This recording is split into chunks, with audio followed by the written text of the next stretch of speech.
IT를 주말에 다녀오니까 여러분을 주일 예배 자리에서 못 뵙는 것이 서운하긴 했는데요.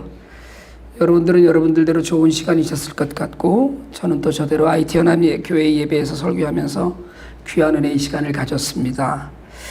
탁성 교사님이 께서 원로 목사로 계신 IT 연합교회는 지금 담임 목사님이 안식년 중이셔서 사실은 한 번은 말씀으로 좀 섬겨야 되겠다는 생각을 좀 하기도 했었고요. 이메일로 소식을 전해드렸던 것처럼 토요일날 세계고아원에 이제 식량과 운영 자금 지원했고요. 그리고 주일날 예배 후에 그동안 저희가 그렇게 집중하지 않았던 고아원들이었습니다. 오아시스 고아원, 또 가브리엘 고아원 두 곳하고 바비안 고아원 아이들 초청해서 2시간 정도 정말 기쁘고 감사한 시간을 가졌습니다. 아이들을 센터로 초대해서 점심을 좀 같이 하는 그 일을 사실 지난번에 태인원 형제하고 같이 갔을 때 5월 말에 그때 해보려고 했던 것인데 비행기 문제로 일정이 하루 늦춰져서 못했던 일이기도 했는데요. 아마 고아원을 직접 방문하고 애들을 보았다 얼굴 본 것이 IT 폭력 시위가 한창이었던 2019년 말에 문 권사님하고 엄 집사님하고 함께 갔을 때 아침에 일찍 나가서 고아원 식량 나눠주러 다니고 나서 그 이후에 처음 아니었나 싶어요. 그 이후엔 코로나로 모든 게 다 중단되기도 했고요.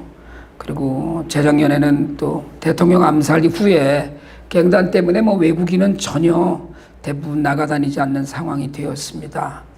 특히 오아시스 고아원이나 가브리엘 고아원은 탁성 교사님을 통해서 꾸준히 식량이 지원되기는 하고 있었는데 저희가 갈 때마다 원장들을 부르지는 않았었거든요. 4년 만에 애들을 만났는데 정말 많이 자랐더라고요, 애들이. 그래도 자란 애들 얼굴이 기억이 날 정도로 알아보게 했었고, 새로 들어온 애들도 있고 이제 고아원을 나간 아이들도 있다고 해서 한편으로 좋기도 하고 한편으로 마음 아프기도 한 시간이었습니다. IT 연합교회는 지진이 나던 해에 세워졌어요. 한인 선교사들과 NGO 단체들이 막 몰려오면서 예배를 드릴 곳이 없으니까 세워진 교회인데, 많을 때는 100명이 넘게 예배를 드리기도 했고요. 저희도 예전에는 여름에 여러 차례 팀이 가서 예배도 드리고 심지어 특송도 한 적이 있고요. 피로고 집사님 생일 파티도 IT 연합교회에서 한 적이 있었습니다. 그때는 생일 파티를, 세상에 생일을 선교 기간에 있었다고 해서 5번을 했어요, 생일을. 피로고 집사님은 무슨 김일성도 아니고 그런 적도 있었어요. 작년 1월에 담임 목사님이 이 취임 예배에 제가 가서 설교하고 집례를 했었는데요. 지금은 대부분의 선교사님들과 한인 기업들이 철수를 해서 탁성 교사님을 포함해서 선교사님이 8분이 예배에 참석하셨고요. 현지에 세워진 한인 기업에 다니시는 분들이 또 그 정도 참석을 하셨어요. 근데 너무 놀라운 건 스페니쉬를 쓰는 분들이 한 9분 정도 예배에 참석을 하는 거예요. 언어 소통이 전혀 안 되는데 모여서 예배 드릴 때가 따로 없다 보니까 IT 연합교회로 모이는데 모두 정말 진지하게 예배를 드리시더라고요. 설교하는 걸 전혀 못 알아듣는데도 설교자를 계속 뚫어지게 쳐다보고 제가 인물이 괜찮아서 그런 건가 이런 생각을 했어요. 하나님의 은혜를 구하는 모습에 정말 가슴이 뭉클했습니다. IT는 지금 저희가 그나마 낮에는 조금 조용했다고 했던 우리 고아원들 4개가 한꺼번에 있는 곳이죠. 일라바 지역에 이제는 대낮에도 총격전이 벌어져서 애들은 물론이고 어른도 나가다니기를 두려워하고 있습니다. 그래서 이번에 샬롬 고아원 원장 잔 목사 만났더니 애들도 무서워해서 나가다니기가 정말 조심스러워졌다고 하면서 아주 어두운 표정이었어요. 그래서 그런저런 사정을 알면서 주일 예배를 드리는데, 여러분 거기에 앉아있는 20여 명의 사람 중에 소나피 센터 숙소가 있는 분 몇 분을 제외하고는 주일 예배를 드리겠다고 다 위험을 무릅쓰고 교회에 나온 거잖아요. 스페니시 분들은 사실 이제 그동안은 로사 사모님이 통역을 해서 예배를 드렸는데, 사모님 이제 서울에 계시니까 제가 설교한 지난 주일 빼고는 또 탁 목사님이 설교 원고 요약본을 만들어서 자동 번역으로 돌려서 나눠주고, 또 한국말로 찬양을 하니까 스페니시 찬양은 미리 찬양곡을 그 도미니카 공화국에서 온 분한테 기업 간부에게 주면 미리 찬송가 제목을 알려주면 그걸 또 악보를 나눠줘서 예배 드리는 식으로 예배를 드리는 거예요. 여러분, IT연합교회 주일 예배는 사실은 긴장하면서 예배의 자리에 나오신 분들로 인해서 사실은 설교도 필요 없겠다 싶은 생각이 들었어요. 그게 과언이 아니거든요. 70이 훌쩍 넘으신 원로 목사님이 찬양을 인도하시는데 찬송가 석장을 이제 앞에서 먼저 부르셨어요. 한 장 부르고 통성 기도하고 또 한 장 부르고 통성 기도하고, 예배 중에는 허리를 다쳐서 걷기도 힘든 선교사님이 나오셔서 대표 기도를 하셨어요. 설교를 어떻게 해야 되나 싶을 정도로 마음에 부담이 좀 있었고요. 그리고 그냥 뭐 준비한 설교를 했는데 횡설수설하는 설교에도 은혜를 받고, 정말 그 설익은 말씀에도 그분들이 감사할 수 있었던 것은 그 예배가 진심으로 간절했기 때문이었다 생각을 합니다. 여러 가지 생각을 해서 일정을 결정하고 아이들도 만나고 하는 길에 가서 주일 예배 같이 드려야 되겠다, 그냥 그렇게 가볍게 생각을 했고 설교 부탁 받고 가서 설교했는데 제가 제일 큰 은혜를 받고 돌아왔습니다. 여러분, 예배는 뭘까요? 예배, 우리가 맨날 예배 드리고 예배 드려야 된다 그러고 예배 이야기를 해요. 예배를 굳이 한마디로 정의하자면 예배는 하나님을 사랑하는 것입니다. 하나님을 사랑하는 것이 곧 예배예요. 가장 좋은 가치를 하나님께 돌려드리는 것이고요. 하나님을 사랑하기 때문에 하나님과 소통하고 믿음을 드리고 그리고 은혜를 덧입는 것. 그러니까 구약 시대의 제사인 번제, 소제, 속죄제, 속건제, 화목제, 이런 모든 그 제사가 예배의 근원인데, 예수님께서 십자가에서 그 모든 제사를 한 번에 완성하신 후에 우리에게 주어진 것이 하나님을 간절히 사랑하는 예배입니다. 오늘 우리가 읽은 본문 말씀 가지고 다음 시간에도 우리 예배에 관해서 말씀을 나누려고 하는데, 오늘은 웨스트민스터 소요리 문답의 제1 첫 번째 질문을 제목으로 삼아서 예배자로 사는 우리는 어떻게 사는 것이 바르게 사는 것인지를 좀 돌아보려고 합니다. 우리가 웨스트민스터 소요리 문답을 한번 같이 한번 읽어보려고 하는데, 제가 질문을 한번 읽으면 답을 한번 읽어주세요. 웨스트민스터 소요리 문답의 제1문입니다. 시작을 하면 첫 번째 나오는 사람의 주된 목적은 무엇입니까? 사람의 주된 목적은 하나님을 영화롭게 하는 것과 영원토록 그분을 즐거워하는 것입니다. 이 소요리 문답의 내용, 가장 먼저 사람에게는 목적이 있다는 거예요, 삶에. 왜 그런 목적이, 어떤 목적이 있느냐. 여러분, 세상 모든 물건은 만들어졌을 때 왜 만들었는지 목적이 있습니다. 볼펜은 글씨를 쓰려고 만들잖아요. 마이크는 소리를 멀리 잘 들리게 하려고 만들었습니다. 근데 글씨 쓰려고 만든 펜을 가지고 구멍을 파고 소리 잘 나게 하려고 만든 마이크로 못을 박는 일은 거의 없어요. 아주 없는 건 아니지만.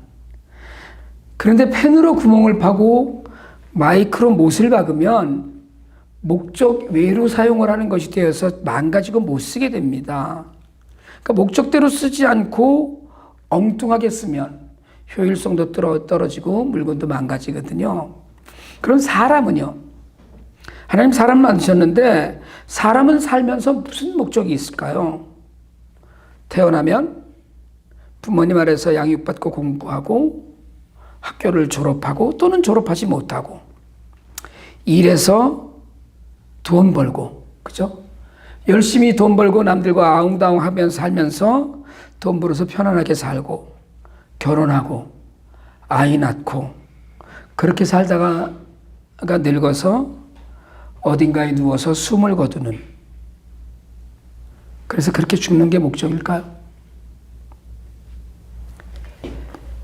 세상의 모든 부귀영화를 다 누렸다는 솔로몬도 전도서 2장 10절에서 11절로 모든 것을 다 누리고 자랑스러워했지만 그 애쓴 수고가 헛되고 아무 보람도 없는 것이었다고 한탄합니다. 예수님께서는 누가복음 12장 16절로 21절에서 한 부자에 대한 비유를 말씀하셨죠. 큰 부자가 풍년을 맞았어요. 그에 따라서 소출이 엄청났습니다. 평상시에 갖고 있던 창고로는 다 보관을 못하니까 곳간을 크게 지었어요. 그리고 여러 해 동안 먹어도 남음이 있는 것들을 다 쌓아놓고 마음 놓고 먹고 즐기려고 했어요.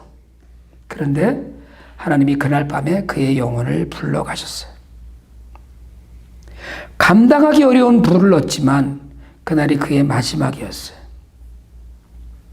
여러분, 사람은 만들어졌고 유한하고 이 땅에서 살아가는 일에 한계가 있음을 알아야 하는 존재입니다.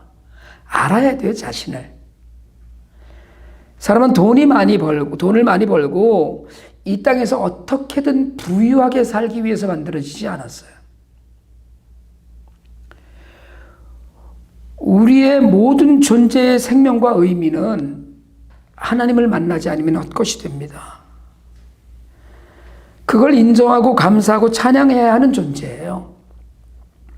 하나님께서는 만물을 만드시고 유지하고 영원히 계십니다. 그래서 소요리 문답의 1문의 첫 번째 답은 하나님을 영화롭게 하는 것이 사람의 주된 목적이라고 해요. 고린도전서 10장 31절입니다. 한번 같이 읽을까요? 시작. 그러므로 여러분은 먹든지 마시든지 무슨 일을 하든지 모든 것을 하나님의 영광을 위하여 하십시오. 피조물인 인간의 가장 주된 목적이 첫 번째는 하나님을 영화롭게 하는 일인데, 살면서 먹든지 마시든지 무슨 일을 하든지 하나님을 생각하고 그분의 영광을 위해 하라는 거예요. 무신론자들의 그 가장 첫 번째 주장이 뭡니까? 절대 진리는 없다라는 거거든요. 사람은 그저 존재하는 거예요. 무신론의 입장에서는. 내 인생의 목적은 누가 주는 것이 아니고 내가 내 입장에서 가장 좋은 것을 찾는 것이 인생의 목적인 거예요. 무신론에서 보면. 나의 행복과 만족을 위해 사는 거예요. 그러니까 목적이 그냥 자기 자신입니다. 진리는 없고 이렇게 자기를 추구하다가 그렇게 죽으면 되는 거예요. 신이 없으니까. 근데 성경은 분명히 절대 진리는 존재하고 하나님을 경외하는 것이 사람의 본분이라고 이야기해요. 더불어 절대적인 삶의 목적이 있어야 그 삶이 가치 있는 것이 됩니다. 이 목적을 부인하면 삶은 그냥 헛되고 헛될 뿐이에요. 오늘 잘 먹고 잘 살지만 그것이 삶의 모든 것이 다? 그게 다인가요?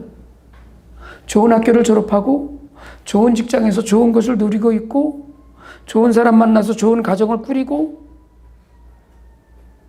그것이 다이냐는 거예요. 목적이 없으면 그 과정이 불안정합니다. 결과는 허무해요. 근데 목적이 있을 때 삶은 과정이 충실하고 결과는 만족입니다. 목적이 있으니까 그 목적이 분명하기 때문에 그걸 이루기 위해서 충실할 수밖에 없는 거예요. 먹든지 마시든지 무엇을 하든지 하나님의 영광을 하기 위해 하는 사람은 어떤 사람일까요? 대충 살 수 없는 사람이에요. 열심히 사는 사람입니다. 왜요? 돈을 많이 벌기 위해서? 아니요. 그보다 더 큰 목적이 있어요. 하나님의 이름을 빛나게 해드리려고. 종교교회 과정에서 신앙 고백과 함께 성도들의 교육을 위해 만들어진 것이 웨스트민스터 대소요리 문답이거든요. 우리 교단에서는 하이델베르크 요리 문답을 교리 교육의 주된 내용으로 쓰는데 웨스트민스터 대소요리 문답도 교리 교육의 핵심을 담고 있습니다. 그 가운데 첫 번째 질문과 답을 통해서 우리는 우리 인생의 삶의 목적을 분명히 할 수 있어야 돼요. 사람은 하나님을 영화롭게 하고 하나님을 영원히 기뻐하면서 살도록 만들어졌다는 거예요. 근데 이걸 잘못 해석하면 교회에서만 살아야 되잖아요. 그러면 밖에 나가서 살면 안 되죠. 이단이 해석을 하면 그렇게 하겠죠. 오늘 말씀의 결론은 하나님을 영화롭게 하나님을 즐거워하면서 사는 것은 다른 말로 예배라는 것. 예배는 오늘 우리가 모여서 이렇게 찬송 드리고 헌금하고 설교 듣고 교제하는 모든 것이고, 그리고 거기에 더하여서 늘 어떻게 하면 하나님의 이름이 높여질까를 고민하면서 사는 걸 말합니다. 분명한 목적이 있어요. 내가 오늘 남들을 대할 때 정말 친절하게 나이스하게 잘 대해야 되는 이유가 하나 있어요. 왜요? 하나님을 욕먹이지 않으려고. 그게 예배자의 삶이에요. 여러분, 우리 스스로가 이 땅에 살아보고 싶어서 태어난 건 아니잖아요. 내가 그걸 한번 내가 뭘 좀 이루기 위해서 난 태어나야 돼. 그리고 엄마 뱃속에서 내가 태어난 건 아니란 말이에요. 하나님이 목적을 가지고 창조하신 거예요. 여러분, 그렇게 내가 그냥 내 스스로 어떤 걸 이루고 싶어서 태어났다 그러면 비참해집니다. 어느 순간에. 그밖에 없으니까. 로마서 11장 36절입니다. 읽습니다. 시작. 만물이 그에게서 나고 그로 말미암아 있고 그를 위하여 있습니다. 그에게 영광이 세세에 있기를 빕니다. 아멘. 피조물의 분명한 목적은 그분 하나님께 있어요.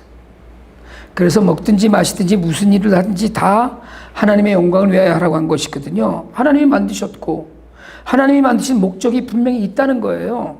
목적이 분명하면 삶의 과정이 선명해집니다. 목표가 있으니까, 목적이 있으니까 어떻게 살아야 할지가 분명해지는 거예요. 여러분은 하나님의 영광을 위해서 살면서 사기칠 수 없습니다. 하나님의 영광을 위해서 살면서 성폭행하고 성적인 문란에 가담할 수 없어요. 그렇잖아요. 개혁주의 입장에서 논란도 좀 있기는 했었습니다만은 리고렌 목사가 쓴 목적 이끄는 삶도 인간이 이 세상에 존재하는 가장 첫 목적이 하나님의 기쁨을 위해 계획됐다는 거거든요. 하나님의 기쁨을 위해서. 그 목적의 내용인 하나님의 기쁨, 하나님의 미소, 하나님이 웃게 만들자는 거예요. 우리의 삶은. 여러분, 아기를 보면 여러분도 그러시겠지만 저희 집사람은 아기를 보면 잠을 못 자더라고요. 아기를 보느라고 그냥 보느라고 잠을 못 자는 거예요. 보면 쳐다보느라고. 그리고 웃어요. 아기를 보면. 하나님이 우리를 보시고 미소 짓게 만드는 것이 목적이 이끄는 삶이라는 거예요. 하나님을 사랑하니까.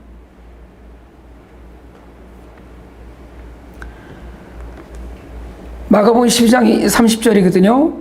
같이 한번 읽습니다. 시작. 내 마음을 다하고 내 목숨을 다하고 내 뜻을 다하고 내 힘을 다하여 너의 하나님이신 주님을 사랑하여라. 물었잖아요. 계명이 뭐냐?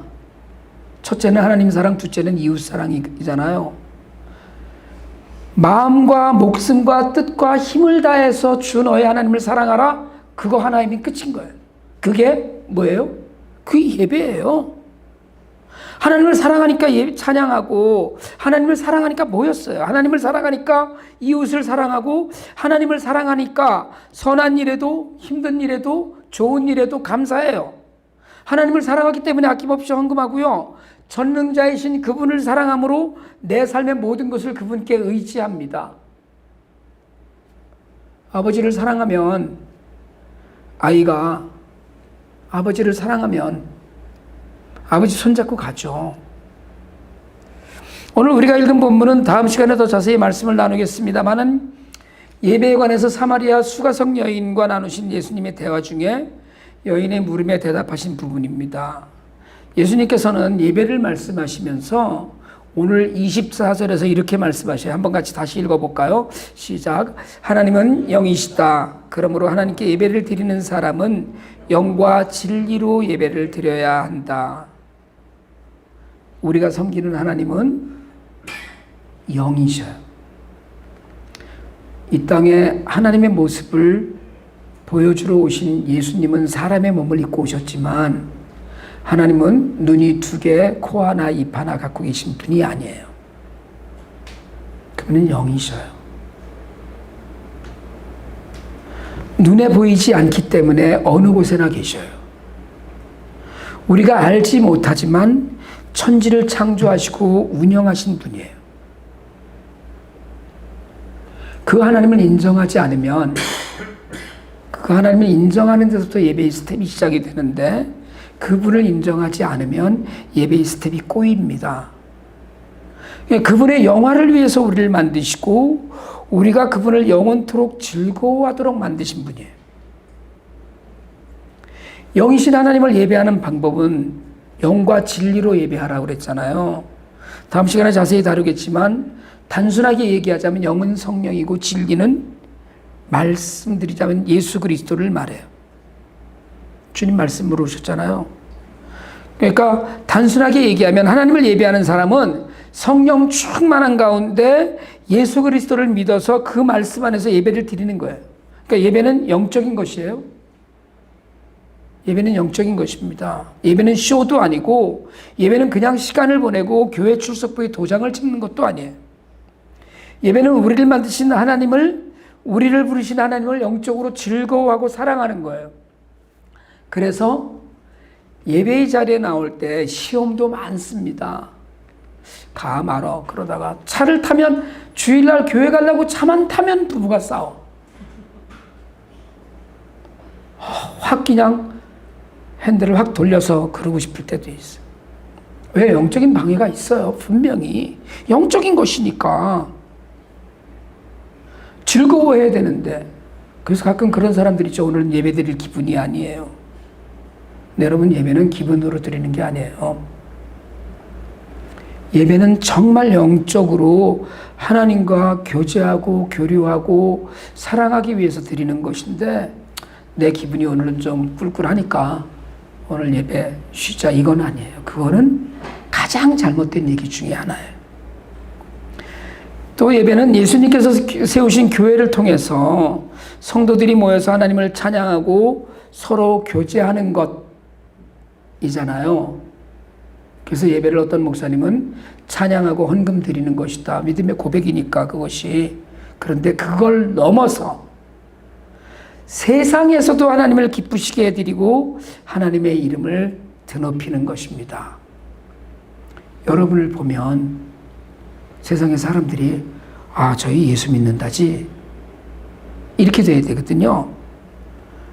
그런데 우리를 보고 세상의 사람들이 어쩐지 아이고 내가 봤더니 어쩐지 예수 믿는 거지 저거. 이 뉘앙스가 다르잖아요. 그죠? 한국에서는 요즘 예수 믿는 것들이 더 나쁘다 뭐 이런 얘기를 듣는다고 그래서 우리가 늘 가슴 아파하지만 여러분, 영으로 드리는 예배는 내 전 삶으로 드리는 거예요. 진리로 예배를 드리는 예배는 바르게 감사한 마음을 가득 담아서 드리는 거예요. 사람의 으뜸나는 목적은, 그 목적을 아는 사람은 삶의 목적대로 살잖아요. 볼펜을 만든 이유가 글씨를 쓰기 위해서라면 글을 쓰죠. 마이크를 망치로 안 쓰잖아요. 그러니까 우리의 삶의 목적, 그 중에 가장 큰 것이 예배라는 거예요. 우리는 예배를 통해서 하나님을 사랑하고요. 예배를 통해서 자신의 삶을 하나님께 드릴 수 있습니다. 여러분, IT에서 오직 예배를 통해서 또 다시 살아내고 버틸 힘을 얻고 예배를 통해서 자신의 모든 것을 주님께 맡기고 맡은 바 소명을 감당하는 분들을 보면서 오늘 우리 예배는 정말 간절한가? 우리는 정말 성령과 오직 예수 그리스도로 예배를 드리는가 하는 질문이 떠올랐어요. 여러분, 우리의 예배는 간절합니까? 여러분의 하나님 사랑은 예배에 온전히 집중할 만큼 그 사랑은 깊고 깊습니까? 여러분, 우리의 감사는 진실합니까? 여러분, 예배로 모일 수 있는 것을 정말 감사하실 수 있기를 축복합니다. 하나님을 사랑하는 사람은 예배를 드리는 사람이에요. 하나님을 사랑하는 사람은 세상에 살면서도 예배자로 어떻게 하든지 하나님을 영화롭게 하는 사람이고 하나님 때문에 즐겁게 사는 사람이에요. 아무리 어려운 일이 있어도 여러분, 나한테 힘이 없는 건, 나한테 능력 없는 건 아무 상관없어요. 하나님이 힘이 없어야지. 그게 문제죠. 하나님께 능력이 없으면 문제지만 나한테 힘 없는 것, 나한테 능력 없는 건 아무 관계 없습니다. 예배로 훈련이 된 사람은요, 고난이 와도 감사할 수 있어요. 예배로 훈련이 되면 앞길을 가로막는 장애가 있어도 하나님을 신뢰합니다. 좋은 일이 생기면요, 아이고 하나님이 나에게 정말 이 기쁨을 나누라고 하셨네. 어려운 일이 생기고 힘든 일이 생기면 하나님이 뭔가 내게 부르셔서 하실 말씀이 있나 보네. 이게 되는 거거든요. 예배로 훈련됐기 때문에. 여러분, 예배를 소홀히 여기지 마시길 바랍니다. 예배를 가볍게 여기지 마세요. 하나님을 사랑하면 예배를 사모하게 되어 있어요.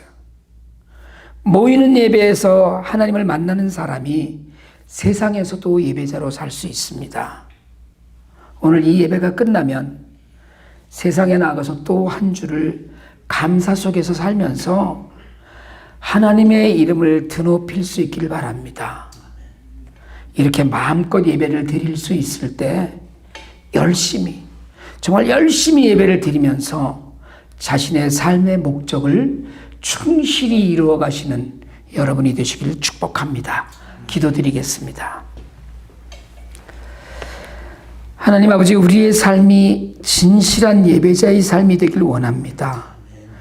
우리의 예배를 통하여, 우리의 삶을 통하여 하나님께서 영광 받으시고 우리가 우리 삶의 목적을 잃지 않고 바르게 살아갈 수 있도록 늘 인도하시고 힘을 주시옵소서. 우리의 예배가 형식이 되지 않게 하시고 우리의 사랑을 받으시고 우리로 예배자로 살아갈 힘을 충만하게 하여 주시옵소서. 우리를 죄에서 구원하신 예수 그리스도 이름으로 기도드립니다. 아멘.